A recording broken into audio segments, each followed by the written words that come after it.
Hello, welcome to Skye's Sweaty Record Review, the only new music review show hosted by a French professor immediately after leaving the YMCA. Now, usually I do just a first listen, meaning I listen to something one time and then I review it. For today's episode, I'm going to be doing something a little bit differently. You see, the album by Modeselektor, the album's called Who Else, I've really been looking forward to. Modeselektor is one of my favorite active bands. Their album Monkeytown is the last album that came out, like besides some weird mixtapes. And that came out in 2011. So I've been waiting forever for this album to come out. Now when I say I like the album Monkeytown, that's like a wicked understatement. It's probably in my top 5 of the decade. It is just a masterpiece, track after track after track. Maybe the best Tom York has been as a solo artist is on there. The song Evil Twin, Red Light Go. I mean, it's just amazing. You can listen to it anytime. And with this album, I wanted to give it a chance to grow. Because when you listen to something by an artist the first time after listening to a masterpiece, it's really not fair. Because, you know, like listening to Smile by the Beach Boys after listening to Pet Sounds, you're like, oh, it's okay. It's not Pet Sounds. You know, you have to listen to it to give it a shot. And it was interesting. I was thinking about the fact that they haven't released something in a long time, and I ended up falling into one of my metaphors. I don't know if it's quite a pretentious preface, but it might be. And that's about planned obsolescence. You see, today, for the first time in my entire 41 years of life, I bought an actual vacuum cleaner. I hate vacuum cleaners. I feel like they're always broken, the stupid cords, and they make me sneeze. So I never wanted a vacuum cleaner.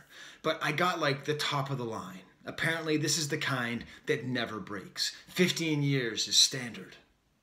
So that got me thinking about this article I read once that was all about Germany and about how their manufacturing is suffering because they build things so well that they don't break. See, in the American system, we build something, we make it out of crappy plastic, you use it, and it breaks. Like my garbage bin's right there. It's been broken since basically the first second I got it. But I'm not going to get a new one because it still kind of works. So, this idea of excellence that lasts a long time, that actually hurts the people who make it.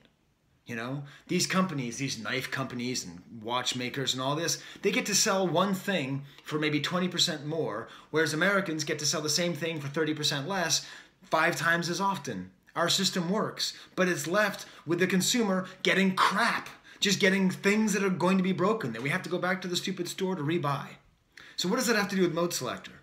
Well, it happens to be that article was about German manufacturers, and okay, this is a German duo, they're from Berlin, so I kind of was thinking of that, but also the level of their music. It's not even in the same universe as like Deadmau5, right? I mean, Deadmau5 has released like 3 albums in the last year and a half or something. You know, he just keeps pumping them out, pumping them out, pumping them out. You know, presses the button.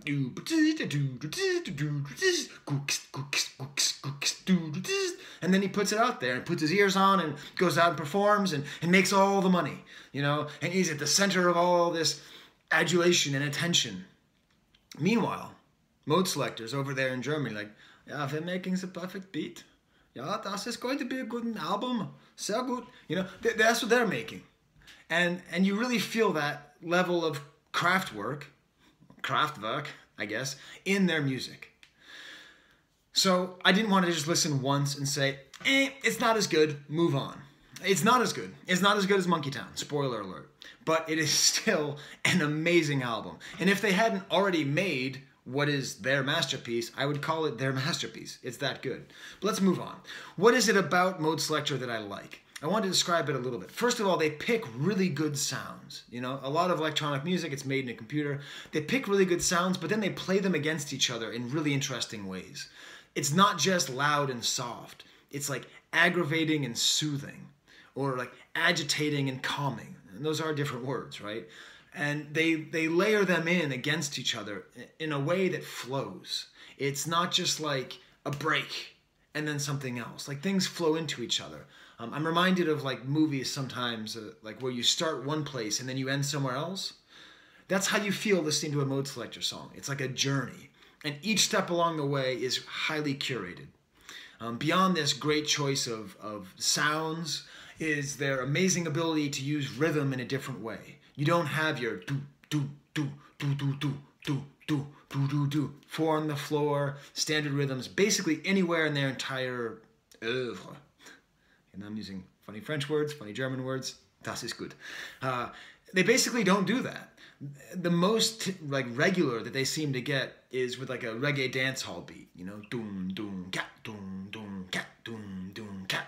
So you have interesting sounds, you have interesting beats mixed in with a lot of great dynamics between them all. And I think that's what makes Modeselektor's albums such great craftwork. They also usually have great collaborators. There's good collaborators on this album, but really check out Monkeytown. Like both songs with Tom York on Monkeytown, just unbelievable.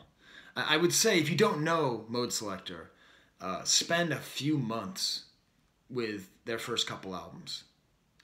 They're just great. And in particular, actually, let's get to Who Else, the new album that came out this week. The first track is my main problem with the album. It's called One United Power, and it doesn't grab me. Their last albums, the first tracks like grab me. Like the song Happy Birthday off of their album Happy Birthday. It's just catchy and fun and immediately gets you going. This song is not without interest, but it's, you know, a stilted beat, kind of a staccato synth lead. It's sort of what they do, just more. And then that leads into the song Wealth. Now Modeselektor has on a few occasions used rappers who are this weird genre of rapper who, as far as I can tell, only appear in like international electronica. So on the last album, they had a song called Pretentious Friends, which is, again, just an amazingly funny, interesting, engaging song, well-rapped, and the production is, it's otherworldly. It's so good. But in this case, it's good. Like, I had to listen to it 5 or 6 times to get used to it. You know, like, with an album like this, I might come on here in a couple months and say, oh, by the way, I was wrong. Who Else is the best thing Modeselektor's ever done? They're that kind of band. They're those kinds of artists where if you don't like it, it's probably that you're wrong. Anyways, the song Wealth, it's good. It's got this female rapper, Flohio, Flohio, from Britain. It's nice. It's got kind of like a good droney siren sound, kind of additive and subtractive with the sounds. So a lot of like that what I was talking about, like the way that they can layer things in a nice integrated way, nice reggae beat. It's not Pretentious Friends, but it's great. And then the album picks up a little bit here. There's a song called Prügelknabe. I won't try and spell that for you. That's the German word for like when your chair is like a little bit loose, you know, like when you're sitting back and it's a little bit rickety. I don't know what Prügelknabe means. This is actually the second time I've recorded this video. The phone broke last time. Quite annoyed. And I said Prügelknabe is a loose doorknob. So I don't know. Hey, if you're German, what does Prügelknabe mean? Let me know. Put it in the comments. This is an indicator that this album is a lot more of that aggressive sound. A lot more of that like, not afraid to aggravate you. I mean, it starts off with these really rapid fire staccato toms. But it's great because halfway through the song I was listening, I'm like, wait, where'd the toms go? Like the toms were replaced by something else. Very kind of machine-like, but then there's a pause, and there's a kind of an ethereal vocoder part. And then everything gets really intense back at the end. Which leads up to the stamp of the album, my favorite track, a track so good I would say it belongs on Monkeytown even. The song is Who, W-H-O, not who like an owl. W-H-O. Oh, and also if you're German, what do owls say in German? They might say something different. Okay, so the song is called Who, and this is just great. It's got the dynamism that I love, a slow intro, and then like a nice vocal part, and then a really sick break that I'll play for you later, and then going back to kind of more of like really interesting drum machine work that's being put in there, and then eventually like it kind of fades out. Actually, I don't like the fade out. That's one thing I don't like about the song. The thematics of the song are quite good. The thematics are like, who said money will make you happy, or who said your job will pay the bills, or who said an education, or who said drugs will get you high, who said love will save your kids. You know, interesting questions being asked that seem to be sort of subverting and questioning the nature of capitalism and the bourgeois middle class dream, right? And then it goes into this insane break that I'm going to play for you. And then it comes out and the singing continues, but then it's like with these kids. And it's just who said blah, blah, blah, which I think is really emphasizing the basic theme, the blah, blah, blah, that a lot of these kind of dreams, the kind of concept that, you know, get an education, get a job, get a house, all this stuff, might just be a lie and not actually of any real value. So let's listen to the song Who, starring Modeselektor and Tommy Cash. I don't think he's related to Johnny Cash, but we'll see. Okay, so here is Who. I'm just going to play the end of the vocals into the really, really, really sick, like, breakdown part. Who says your dream will get you a Porsche? Who says that life is not there? Who said wearing brands is having style? Who said that original is not fake? Who said that those pills will get you high? Who said that drugs will make you smile? Who said that gas will get me the miles? La la la, keep talking loud.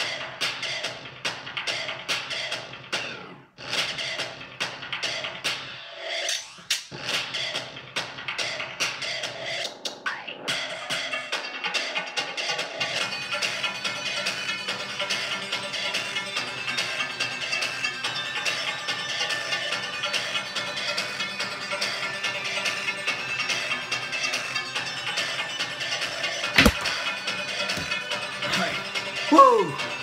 That's great, isn't it? You feel that? It's exciting. Like, you know, like I was at the gym, you know, when I first heard that, obviously, and I'm on my elliptical. I almost broke the damn thing. I got so excited by that. So that's everything that they do, and it's everything great. Great collaborators, interesting rhythm, great sounds, interesting breaks, kind of fun. Whew. Okay. Leading on to the next song after that, a little bit of a downer after that one. WMF Love Song, kind of languid, slow developing. It doesn't seem to do that much. And then the next track is quite good. It's called I Am Your God. And this is an example of that really crazy rhythm. I'm just going to play you the beginning of it so you get a sense of the odd and fascinating rhythms. This song has like a thumping underwater sound. Like it feels like you're underwater and someone's having a party while you're drowning. And someone just saying, I am your God. Okay, let's go to this one.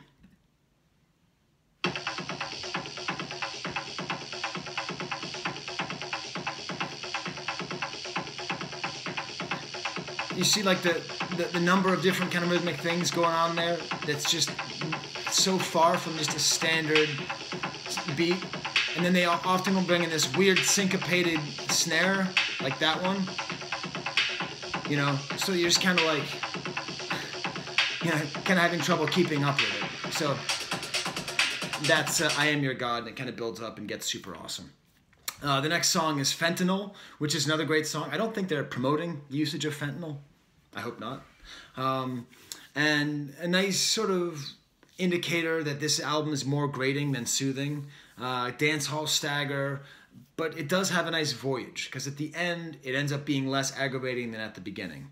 And then it ends with Wake Me Up When It's Over, which is a great last song for a last title. That's also how I treat the current political statement, like moment. Just wake me up when it's over. Just when he's gone, just let me know, and then we'll move on. It's really funny because it has like this, so it's called Wake Me Up When It's Over, and it has this guy just being like, oh, ah.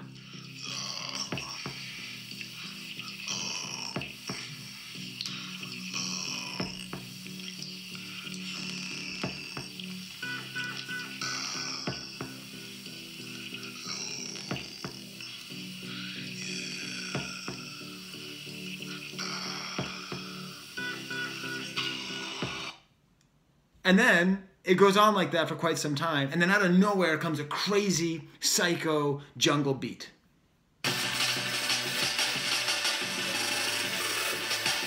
A really well done jungle beat. With a nice chorus of synthesizers over it, you know? So it's not just the beat, it has that aggravating with the soothing. and then it goes back into... So that's a little bit more of their funny, interesting, engaging side. So Modeselektor, who else? I don't know. A disappointing masterwork? I think that's what I'd call it. It's a disappointing masterwork. It's disappointing because it's not Monkeytown. It wasn't a step up. It might be a step down, but it's not the kind of step down where the next time they release an album, I'm going to expect it to be worse. Like, I think they're just doing something else, and then they'll be right back out, you know? So, there it is. Have a listen. Enjoy Modeselektor. For myself, for my new vacuum cleaner, and for olive oil, there's the camera.